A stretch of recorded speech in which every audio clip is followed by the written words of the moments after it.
Good evening, everybody. Welcome to the Town of Orange Inland Wetlands and Watercourses Commission. Tonight is Tuesday, April 10th, 2007. First order of business, I'd like to introduce everybody. I am Charles Waskowitz, chairman of the committee, and to my left is Walter Bisputa, Drew Gunning, James Ewing, Leslie Giovanelli, Diana Ross, Katie Keel, and our Wetlands Enforcement Officer, R. Scott Allen. I maybe went too a little quick there for the camera to hop around, but if you like a moment in time, go ahead. First order of business, consideration of the March 13th, 2007 minutes. Does everybody take a chance to read those and bring up any comments?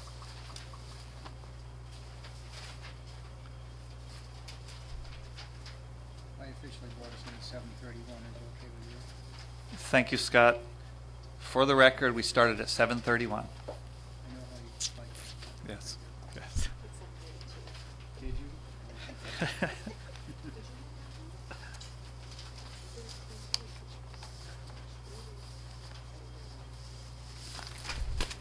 did he minutes? I'll take this moment of time to say something about Ogat. As many of you know, there's a chance that the Ogat format that we have now may change as a result of a different, company managing the way the towns and the communities make time available on the system. Though I'm not well versed in how it happened or when it would happen, I just want to make this point that as a chairman of the commission in at least one of the commissions in town, I think it's very important that Ogat remain the same and available just for the town of Orange and not mixed up with other towns in the community. It would not have been possible for me to stay abreast of two issues over the past 2 weeks had it not been for Ogat, and by finding little pieces of time I was able to see all the meetings that were necessary. So thank you to Ron Davis and all the helpers that are here that do that. Thanks very much. Anybody have any comments on the minutes? Give you a moment to review, and I'd like then to entertain a motion.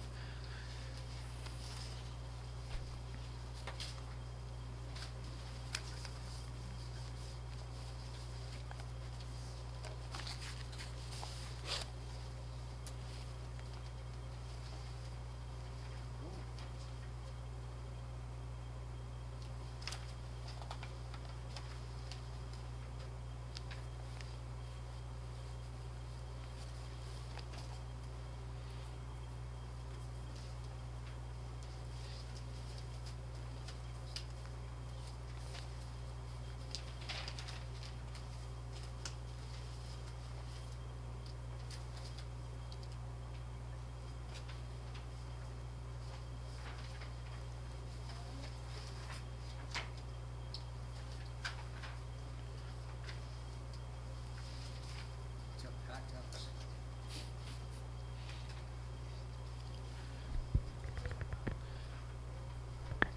Would someone like to make a motion regarding minutes, please? I'll move to approve the minutes. Thank you, Diana. Would someone like to second that motion? Second. Thank you, Leslie. We have a motion, a second. Any discussion? Hearing none, all those in favor, please say aye or signal with your right hand up. Thank you. I didn't mean to catch off guard. There were a couple left hands that went up. Any abstaining? One there. Okay. Passes, it looks like, what was it, 4 to 5 to 1? Well, I'm sorry, 5 to 0 with 1 abstain. Sorry. Clarify that.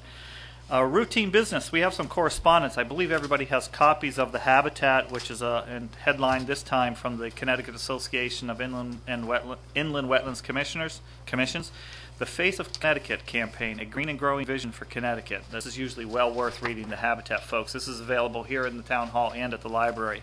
We also have the NEMO newsletter, the Connecticut NEMO newsletter and management practices for water quality. This is probably really good. I've read a few books regarding that because I have a personal interest in BMPs when cutting trees that I own. So that's an important one. The Connecticut NEMO newsletter, let's see when this is dated, winter 2007, is also well worth reading. It has a headline here that says the Community Resource Inventory, CRI, is now online. To the extent that you would like to see a copy of this, don't hesitate to contact the town's office here, and everybody got copies, but for those people watching at home, you may find these in the library. Thank you for the color copy, or I'll leave that one with you. I don't believe there was any other correspondence unless, Scott, anything? I just had a question. Maybe now it's not routine business, but do you know if Vincent Marino might be around at some point to come in? There were a number of references to the Inland Wetlands Commission at the most recent Plan and Zoning meeting that they held regarding Stu Leonard's, and it appeared that different ways it was handled. You may have seen this yourself, whereby everyone keeps saying that it's now the purview of Inland Wetlands regarding Stu Leonard's application, and that's not exactly clear. I understand what's going on. It's actually with the appellate court, but I wondered if maybe Vince, the town attorney, could come in and give us a real quick overview at some point. Do you know? Is he available, for example? He is. The last comment I had with him is that the ball is still in the plaintiff's court as to how they want to respond to what was given to them. And that's still where, to the best of my knowledge, where we're at. Yeah, okay, well, to the extent if you see him in the hall, maybe I'll try to reach him again myself, and if anybody else has any thoughts on it, it seems that we may be well served by getting an update ourselves, since it's sort of in our court, not necessarily the way you described it, but it's still a wetlands issue, and whether or not the plaintiffs that have filed that suit or now appealing the decision of a superior court, we might be well served by hearing it from our town attorney. Sorry about that deviation. No other correspondence. There is one new application for receipt tonight, Sunrise Hill Estates. The business address is Brantford, but where is this property located? This is the Derby Avenue Hine property, as it's all known? What this application is for is for the sewer main that is to be, sanitary sewer main that is to be, I believe the proper term is extended from Derby across Route 34 into Sunrise Hill Estates. So this application for a permit will be heard most likely in 2 weeks from now on April 24th. So for those parties that are interested, our commissioners will review it between now and then, come back to discuss it, or perhaps hear from the applicant that night, the 24th of April. For discussion tonight, I see none on the agenda. We do have some old business, Racebrook Elementary School walking path, and I believe each of you received a couple of pieces of correspondence in your packets. Scott, you have some thoughts? I have not only some thoughts, but Ms. Sheehy, the principal of the Racebrook School, is scheduled to be here momentarily to speak to the commission about the situation. So if someone would make a motion that we take the agenda out of order, I'll run to the enforcement officer. And make a motion. We revise the order of the agenda. There's a motion on the table which we will need to have second to revise the agenda to put the old business later down such that we can move the enforcement officer report to the next item. Second. Second, Leslie. Any discussion? Concerns? No? Hearing none. All those in favor, please say aye. Aye. Unanimous. We change the agenda. Scott, item 6, enforcement officer's report. As posted here, 195 Margaret Lane. I'm bringing you this again in the interest of saving paper. This is the end of Margaret Lane, Indian Lake. This project has been kicking around for, maybe that's not the right term. It's been pending for several months, while actually close to a year, to get the wetlands flagged, which are here. This is the pond at the end of Margaret Lane. This is actually part of the north pond that comes down from behind Raymore and Flanagan, and eventually shoots underneath Margaret Lane. Scott, just for reference, is this the applicant that had his own detention pond that was filling up or something like that? No. No, okay. 6-foot addition on the side of the house, 6 by 26. They are 53 feet to the addition and 58 3/4 feet to the main house from the wetland. This is a very steep drop off here, but it's a level up in this area. And I bring this to you because we are now in our 100-foot review area. So it's a question of, originally when this first started, we were at 40. He made sure he got it well away at 50, and I'm just bringing this to you to see how you want to handle it. Diana? Do you have a contour map to show that slope? We could probably transpose one of our town topo maps to have, or we could require the not yet applicant to have somebody do a T2 survey. Will they be required to fill if they're, how far from the top of the slope are they? There will be no filling. how, that what you- yeah, that one question. Then how far from the top of the slope I mean, before, before it drops? Yeah. it's a, even at 12 feet originally, I believe, I mean, it was still up on the flats before it started to go off. But it's pretty close to, I mean, it's not a wide area and then drops. Mike, I know you live in that neighborhood. Yeah, actually, I drove down. I wasn't sure I didn't know he was adding an addition to, this is Bill Carter's house. Right. Right. I didn't know it's just an addition that they're asking. Yes. Yeah, the house is pretty set back. I mean, and once you get more towards the front, then it tends to slope gradually, well, quickly down to the north pond. The house is up on a pretty level spot up there, so I wasn't sure what the application was for. Did you get us to, you want to look at that a little closer? Will they have to take down any trees? There are no trees. Is it what's on what kind of on the side of the slope also, or just? Mostly all grass. Would it be necessary, or what would you recommend to them if we allow this to go forward then, as far as some sort of prevention of bales of hay or some silt fence, or what do you think? The up just around by the excavation only would be about the only place you need it. Is he doing full basement? Don't know yet. Haven't seen the building plans. Because depends how deep they go. If it's gonna, Yeah. because when you join two sections together, there might be a problem with the seam.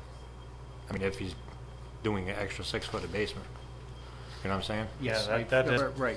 that's the difference. If I assumed, and wrongly perhaps, I thought the extension would just be on the first floor or whatever, maybe second floor as well, but certainly not basement. If it is a basement, I think that's a different story. I'm going to say it's probably not basement. Yeah, The only reason I'm saying that is because his garage is on the other side, and wouldn't make sense to add a 6 foot basement to that side of the house when he's got a finished room down there, car garage, whatever.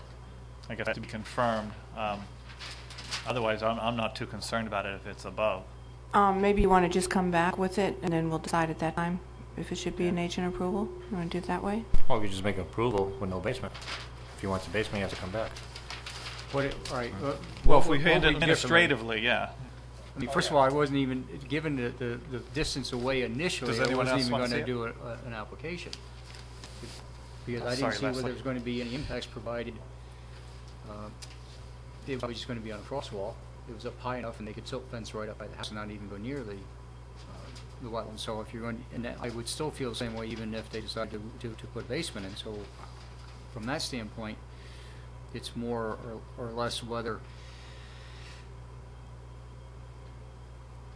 Do you want to invoke your 100 foot, or do you want to just? Okay, I only bring this because he kept it well out of our 40 originally, and to not even have to go for an application. Yeah, So even if it were a basement, it's not going to change the 6 feet any. I mean, it's a 56 feet, sorry, from the watercourse or from the wetland. I think Diana? the potential for impact is probably mostly during construction with erosion controls and that sort of thing. So, Regardless of right. which way they do it. Mm-hmm. May I hear from the commissioners on whether they believe it should be administrative or go full-blown application through the commission? We don't need a vote then, correct? Well, it's not like to have votes that empower him to handle it administratively. Thoughts, please? A vote. Scott take care of it. All right, a motion on the table to let Scott handle this administratively, and obviously Scott has been very good about it. If there is something that comes up, he comes back to us. May I get a second for that motion? Second that. Second by Drew, thank you. Any further discussion? Take a minute, I see people still looking at the documents.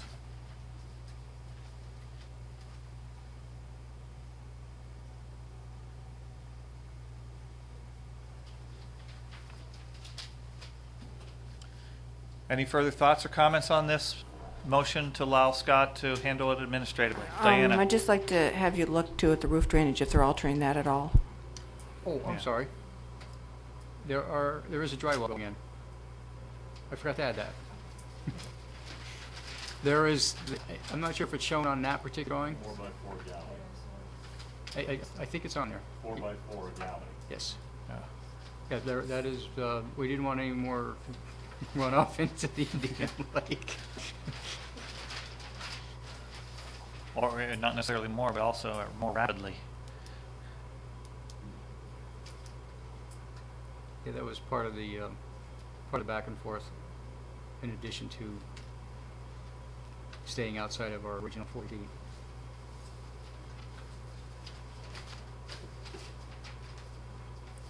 I think just to comment that as long as it's well taken care of during construction, will be fine. But certainly vote your desires.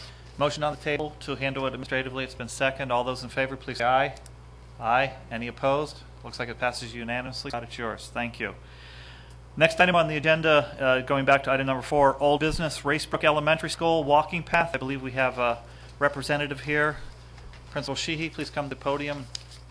State your name and who you represent, please. Good evening. My name is Kathleen Sheehy. I'm the principal of Racebrook School. Welcome. Thank you for having us this evening. It appears you have a guest with you. Who's that as well? With me is Mrs. Ann Denny. She is a PTA member at Racebrook School and volunteer. Also works at Turkey Hill School. Great. Welcome as well. We appreciate you having us here this evening. We wanted to have an opportunity to describe to you something very exciting that we're planning and hoping to have at Racebrook School. Over this past year, the Board of Education has passed a new wellness policy in the district. This is an initiative that's happening in districts all over the state. As part of that policy, we are looking at our nutritional programs and many ways to keep children healthy. And of course, physical fitness is one aspect of that. To give more opportunities for not only children, but also our staff to engage in physical activity, we came up with the idea of having a track in the back of the school. Presently at Racebrook, there is not a good place for walking. Is it okay? Talk over it. Oh, I'm sorry. Some schools have larger parking lots or have an access road going around the building, which would provide a safe area for children or staff to walk. And unfortunately, at Racebrook, that really isn't the case, given the layout of the building and the parking and the present access road. So our goal was to create this path in the back of the building. And Mrs. Denny has done a great job here. She has taken pictures and also of the backyard to show you what we have in mind, as well as to show you on a map what this would look like.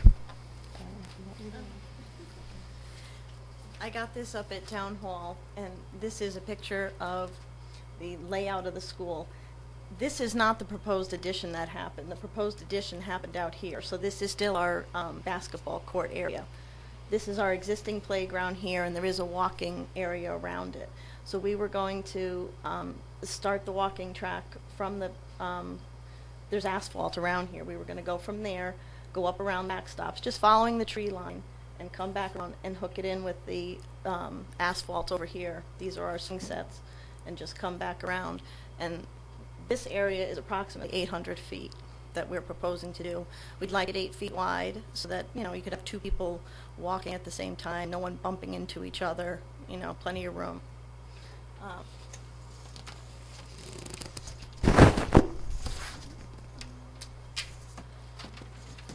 And I just took some pictures to show you what the actual, you know, area looks like going around the backstop.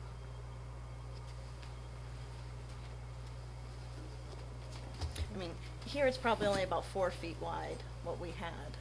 So it's going to be a little bit wider once we come off here. Typically what happens, and if I may interrupt, just so you have a sense for this, is you make your presentation and then you remain available for questions, and then the commission would deliberate, and to the extent that we make a decision, then you'll be well on your way. Go ahead and say as much as you like. Yeah, we had a few more comments to make in regard to the plan. Number one, we were planning an 8-foot wide pathway, and the reason for this is that we expect that there'll be a great deal of use and that we need passing lanes for multiple people to be on the path at the same time. We are also hoping that with a light snow that we can have this area plowed by our school maintenance crew when they plow the playground, which will allow us great access for physical activity during those winter months when we get really cooped up inside the building. The other reason for the pavement is that in the past, our playground used to be centered in the middle of the asphalt area with a sandy surface, and we know that with those hundreds of sneakers, rolling through that surface during each playground time, a great deal of that grit was brought into the building, and which causes cleanliness issues and waxing problems and further maintenance for the building. So we really wanted to eliminate that factor, as well as I said, having an area that could be paved and accessible year-round for children and the community.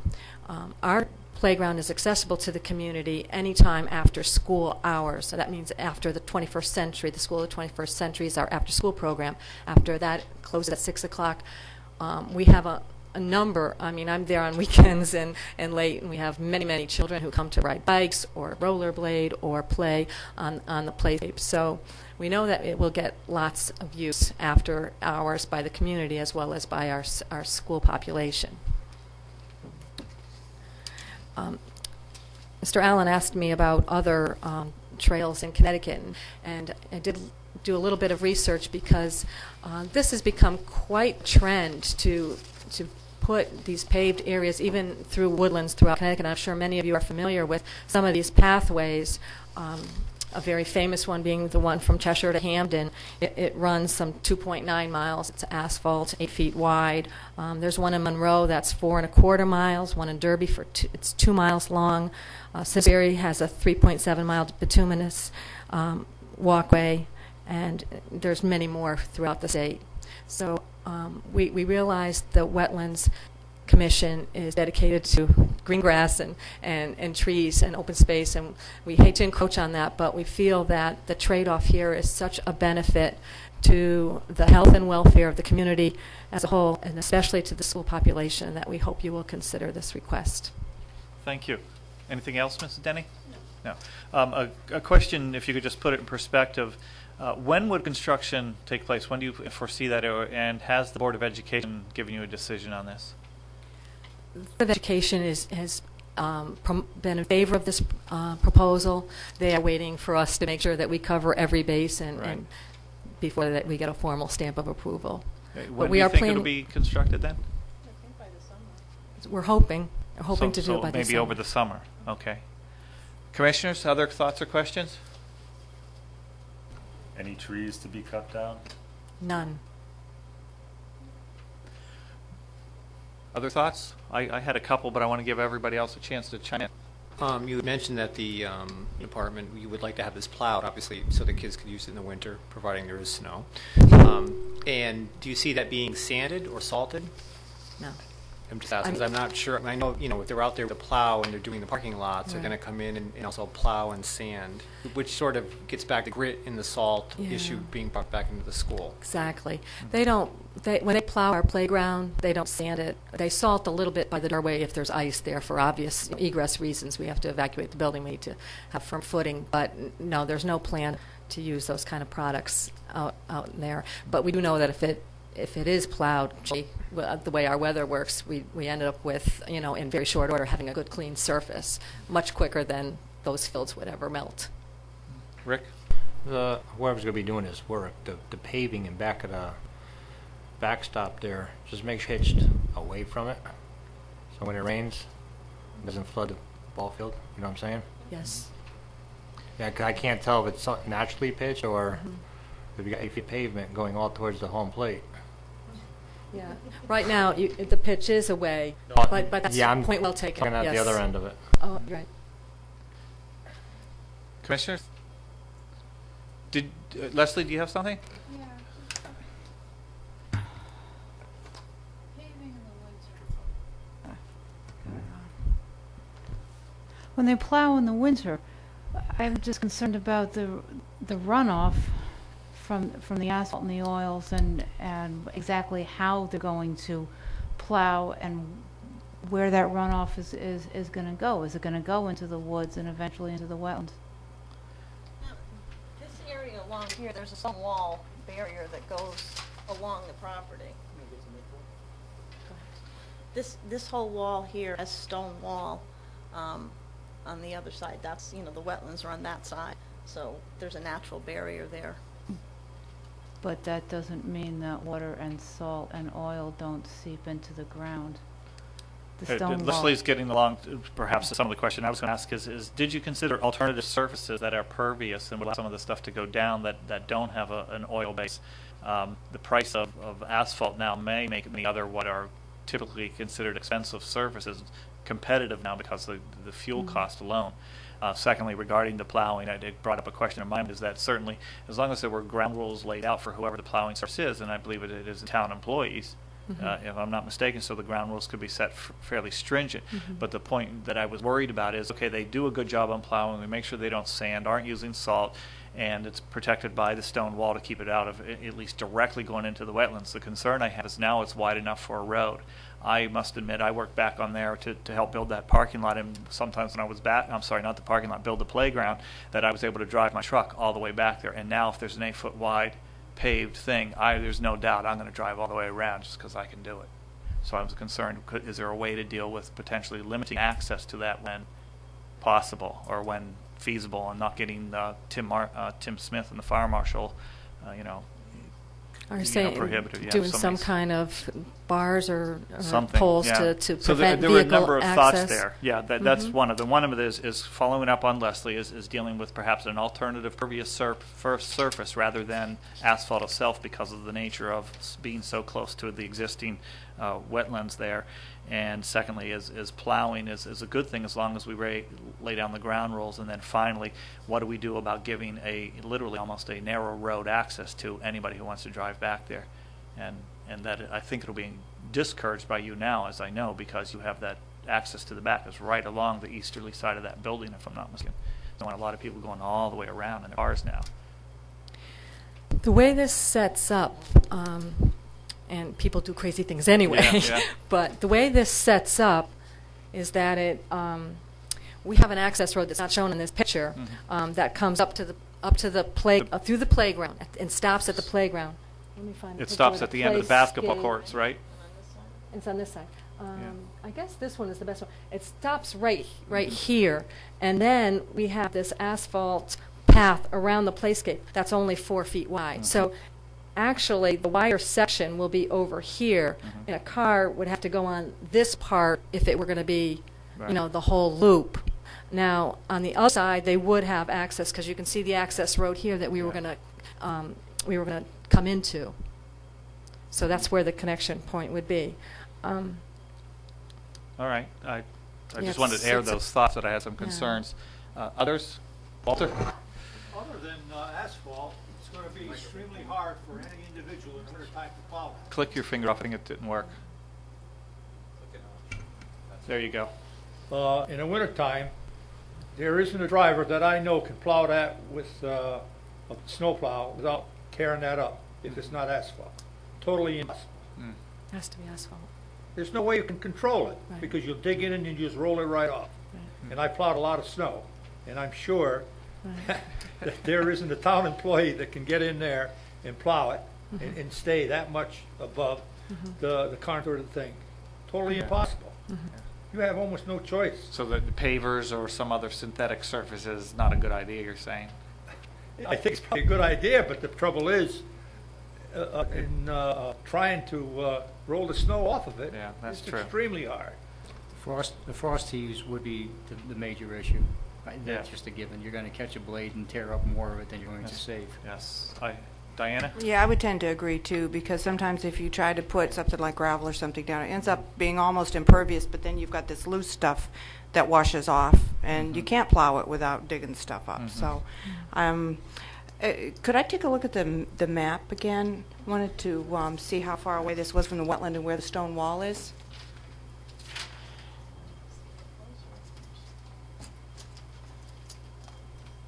Can you point out the stone wall? And where does the trail start? Right here, Right from there? the playground. Okay. How far away is the wetland from that area? Do you know, Scott? They're down by that dark black spot. Yeah, I can't see the scale. What is that? This is 90. It's real close. Real close. About 65 feet. 30 scale. Okay, yeah, I think any oils that are going to wash off will get into the ground and they'll get stolen. I can't see how we make it to the well. There's a concern about the plowing. I mean, we could put no plowing. I mean, it's not, if it's that cold out, the kids aren't going to be going out there, right? Mrs. Shee, there is a policy. I think it's maybe 35 degrees or something. I don't recall exactly, before children are allowed outside anyway, isn't it? Actually, 35 it's and up. 20. 20. Oh my God, they're braver than me. Rigorous. Or your mittens. Right. However, that's with the wind chill. There are obviously going to be days when, children don't go outside because it's too cold. What we do get, have to deal with sometimes is that it is warm enough, but we have snow. And so we're very limited to the area that is plowable, and that's those basketball courts and so a small kickball court also that children can play on. We're also looking for a way for students to go for a run, and that would give us that ideal opportunity where that they're not running into each other, the grass is wet, the grass is snowy, whatever, you still have that opportunity to go for that run. We have a teacher who's anxious to start jogging clubs, so there's lots of very, very high interest in this. Thank you. Commissioners, anybody else? Actually, I was out there last year, and but if I remember correctly, there's just the field that's at the top is just a little bit higher than the field that's to the right. Okay. My point being is that you have a natural grade that's coming down this way, and then will eventually come back down towards the school. And the water, if you pitch it, which is what you're sort of asking, to push the water, then you're almost going to make like a gully that's going to end up pushing the water back down towards, which is going to create ruts and whatever else. So I think that's going to be taken into consideration with this, is not to sort of make that just with a heavy rain just pushing everything, gullies, stuff right down towards where you don't want it, which would be down by your play area there and then down towards the wetland. The contour there, I'm not exactly sure what the sheet flow is like, but to the extent that there is any, and some of the rains we've experienced over the past couple of months, some of those day rains that came very fast, if there is even a 3 or 4 inch, if you will, dam put up because of the new paved surface, it's either going to trap it on one or both sides, and as Michael was just saying, it may increase the speed of it reaching where you just may not want to have it, so you have to consider that. I'm not sure we can tell and make that decision here. It's going to be important for someone who does the work, and perhaps with Scott being out there. Of course, Scott's going to be out there not jogging, but supervising the project. Other thoughts, ladies and gentlemen? Yes, Jim. Is the asphalt going to be at grade or below grade? Or above grade, sorry. Going to be at grade or above grade? Above, yeah. Is it going to be raised? Or I understand your question, but I've been listening very carefully to some of the talk about pitch this evening, and so our plan was to have it pretty much at grade. We were not going to do any curbing or anything like that, right. But I'm understanding that we really need to be careful about pitching it away from the center throughout, no matter where it is on the field. It has to be away from the center, so it goes away from the building, away from our fields, away from the backstops and ball fields. So. I don't know if the interior of this side versus this side might be a little higher than that side. Isn't that what you were saying to me? But besides the pitch, you also got to make sure you don't trap the water in there. Because for them, it might say, you know what, we'll make it nice and level for you to walk, but it might be a little too high for the water in the field to drain out.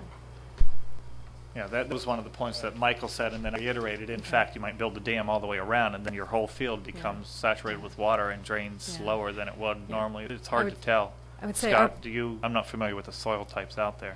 Well, either way, I mean, there could be a processed base first that would help drain anything that may accumulate. But basically, Jim, that's one of those things I think going to have to be really field situated, depending upon, again, backstop, which direction they need to go. So whoever the grader operator is or dozer operator is, I think is going to be the person that's really going to dictate. Once all the concerns have been brought to light as to which way they really need to snake through, and that's really just basically almost by eye without going through thousands of dollars of surveying work and just laying out stakes and everything. I think this is more or less like a good all can make it work properly. No ifs, ands, or buts about it. And the drainage should also follow. It's 35 minutes. Let's go. Really, let's go. Other thoughts? Like to entertain a motion on this, please? We don't have an application. You're right. So- But we need to make a decision. I actually, after all the response that we had 2 meetings ago about there's just questions that I couldn't answer, and I just feel that it could be handled any other way than with Ms. Sheedy coming down and answer all these questions. So that's why they're here. Is the town doing the work, or you're going to bid it out? It's a PTA-funded project. The answer was it's a PTA PTA-funded funded project, project. which means it's bid out. Yes. Okay. Leslie? I'd like to see an application that takes into account the drainage, the contours. I just want to be assured that no oil is going to get into the wetlands. The application's not going to solve that because it's just 8 feet of asphalt all the way around. I mean, if the truck is on there and the engine blows and the oil goes down, naturally it's going to go towards wetland. That's the way it pitches. I mean, there's no catch basins. There's nothing there. I'm not sure. This would be a first for me. Have we ever asked the town to file an application? Yes, we have. Peck Place School, but Mayor, Oh, I of just course. want to Okay. just measure something here. Do you have your scale, please? Is the yellow mark on the map representative about where that track is supposed to start? Yeah. Because there's already existing asphalt where you're going to tie into, correct? Around the acres, yes. Okay.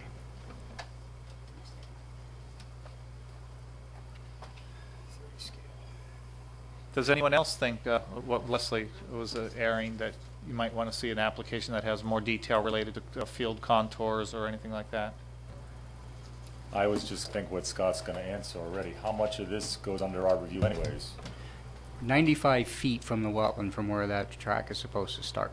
Are there others that are just not mapped out there? No, it hooks. So then, It hooks way out beyond where that's I shown. think the only So- wetlands are at the bottom of the map. Yeah, the pond is like over here. so the Exactly. proposed yellow mark there, how much, where's our overlap? There would be 5 feet of new pavement approximately in our review area, if I'm not mistaken. We would be 5 feet. 5 linear feet. Five linear feet. In other words, the track would start 95 feet away from the wetlands. Right. There's already an asphalt pavement there now that is part of what's there. So where they're starting it is basically just about out of our jurisdiction, out of our upland review area. Let's put it that way. By it's 95 feet. I can't quibble with 5 feet. I can't Thank do you, it. Leslie. I don't think we need an application, and Leslie just agreed. I'd like to see us approve this and let the be done as smart as can be Yeah, related to the Give it its concerns that blessing. we That's all. had. We don't have to approve Yeah. it. Yeah, there's nothing to prove. Scott can take care of it. The only issue is when whoever the contractor is, maybe we could talk to you just to make sure. Pitch and drainage. Right, that's it. That's it. I believe you just received an affirmative answer to please proceed. Work with Scott, with the contractor, so that at least there are not any unusual mistakes. Thank you very much. Good luck with the project. Thank you so much, and thank you for your time. Item number 5 on tonight's agenda is something called new business. Does anybody have any new business for us tonight? I will tell you that the swimming pool in 46 North Greenbrier is still Yes. in the wetlands. It is still covered, and the deck is still gone, same as it has been for the last 8 months.